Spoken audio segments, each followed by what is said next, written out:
আল্লাহ তাআলা আপনি বলেন যে ইমানদার ইমানদারদের বন্ধু। তো একজন ইমানদার আরেকজন ইমানদারদের সঙ্গে যখন বন্ধুত্ব করবে, একজন ইমানদার যখন ইন্তেকাল করবে, যখন তাকে জান্নাতের নাজ নিয়ামত দেওয়া হবে, ঠিক ওই সময় তার ওই বন্ধুর কথা মনে পড়বে, যে বন্ধু তার দুনিয়া চলার জন্য, ঈমান আমল দিয়ে বাঁচার জন্য তাকে পরামর্শ দিয়েছিল। তখন বলবে, আল্লাহ, আমার একজন দুনিয়ার মধ্যে বন্ধু ছিল, ওই বন্ধু তো দুনিয়ার জমিনে আমাকে এমন এমন ভালো কাজ করার জন্য আদেশ দিয়েছেন, আমাকে নিয়ে ইসলামের পক্ষে কথা বলিয়েছে, আমাকে নিয়ে ইসলামের সমস্ত ভালো কাজের মধ্যে আমরা অংশগ্রহণ করেছিলাম। তো আল্লাহ, আজ তো আমার ইন্তেকাল হয়ে গেল, আপনি যেমন আজ আমাকে এই জান্নাতের নাজ নিয়ামত দিলেন, আমার ওই বন্ধুকে আপনি মৃত্যুর আগ পর্যন্ত ঈমানের উপর রাখেন এবং মৃত্যুর পরে সেও যেন এরকম ভাবে জান্নাতের এই নাজ নিয়ামতের মালিক হয়ে যায়। আল্লাহ পাকের পক্ষ থেকে তাকে জানিয়ে দেওয়া হবে, তুমি সাক্ষী থাকো, তোমার বন্ধুকে আমি মৃত্যুর আগ পর্যন্ত ঈমানের উপর রেখেই এবং জান্নাতের মতো নাজ নিয়ামত দিয়ে তাকে খুশি করব।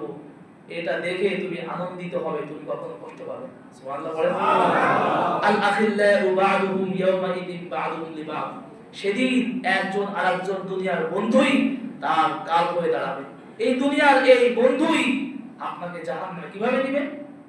পরে বলেন, আলী রাদিয়াল্লাহু তাআলা আনহু বলেন, দুনিয়ার জমিনে যারা খারাপ বন্ধু, একজনের বিড়ি আর একজনের আগুন, একজনের বাইক আর একজনের তেল, একজনের পয়সা আর একজনের গাঁজা, মদ, হিরোইন। এই যে বন্ধু, আপনার বন্ধু আপনাকে বলছে খানা, সমস্যা কি, আমি বন্ধু আছি তো তোর জন্য।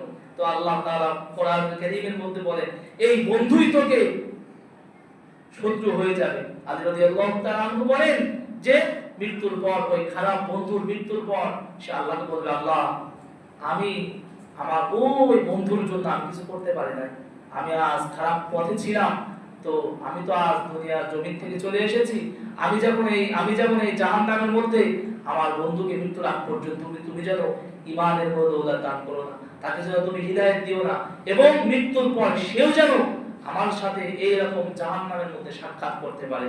তো দুই পক্ষের বন্ধু, একজন আল্লাহ পাক ভালো বন্ধুদেরকে আদেশ করবে, তোমরা একে অপরের জন্য প্রশংসা করো। তো একজন আরেকজনের জন্য প্রশংসা করবে, তুমি কতই না সুন্দর বন্ধু, তুমি কতই না উত্তম বন্ধু, তুমি কতই না আমার দুনিয়ার ভালো সাথী। আর এই দুই বন্ধু বলতে থাকবে, তুই না কতই খারাপ বন্ধু, তুই আজ আমার সব কিছু শেষ করে দিয়েছিস। এজন্য প্রিয় বন্ধুরা আমার, বন্ধুত্ব করা, বন্ধু এমন বন্ধুর সাথে চলাফেরা করা যেই বন্ধু আপনাকে জান্নাতের দিকে ডাকে, এমন বন্ধুর সাথে চলাফেরা করা যেই বন্ধু আপনাকে নেক কাজের দিকে ডাকে। ইদা মাতাল